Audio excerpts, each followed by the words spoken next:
Hey, fellow writers. For this lovely last week of September, we are still working within our Realistic Creative Writing series. If you're just jumping in now, click on the blog link in the comments section to find the previous posts. Otherwise, here is what we are covering today. How far do you get inside your characters' heads when they're planning and plotting, talking or arguing, or doing anything else for that matter? The answer should be something along the lines of pretty far, though that immediately does demand some clarification. Just because you, the author, are pretty far inside your characters' heads doesn't mean you have to detail every single twisty, turny line of reasoning those complicated critters may have. What it does entail is understanding their motivations so you depict them as realistically as possible and they come across as naturally as possible. Say you have a baker for a protagonist and he is responding to an upset customer who thinks the bread she bought last week went moldy way too fast. Understanding what's motivating both of them helps you know how to make their dialogue more realistic.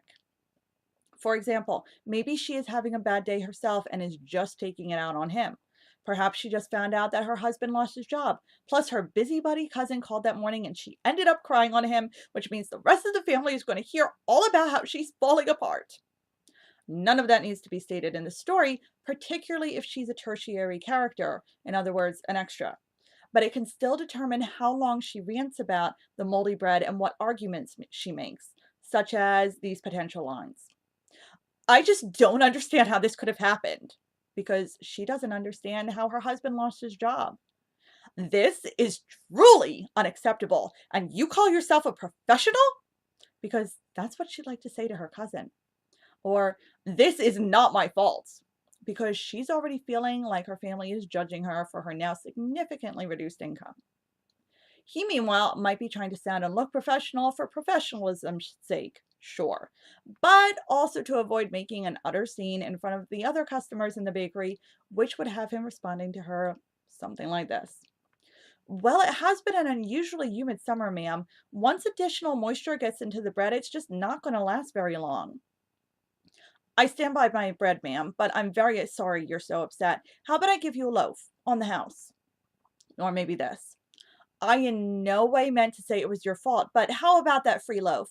Or I can give you a refund if you'd prefer.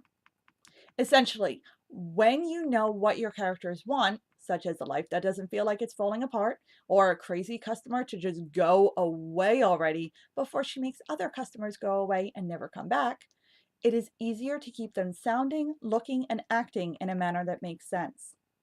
This applies just as easily to villains, for the record. Are they behaving the way they do because they just enjoy hurting people, which is possible but rare, for the record? Because they're desperate to establish themselves worthy of respect, or because they were spoiled rotten as children? Each of those reasons will lead to different exact types of behavior or different ways of expressing that exact behavior. When everything is said and done, you want to know your characters like you know yourself. And once you do, your readers should be able to catch on as well. All right. Thanks so much for sticking with me for this video, and I will see you all next week. Have a good one. Bye.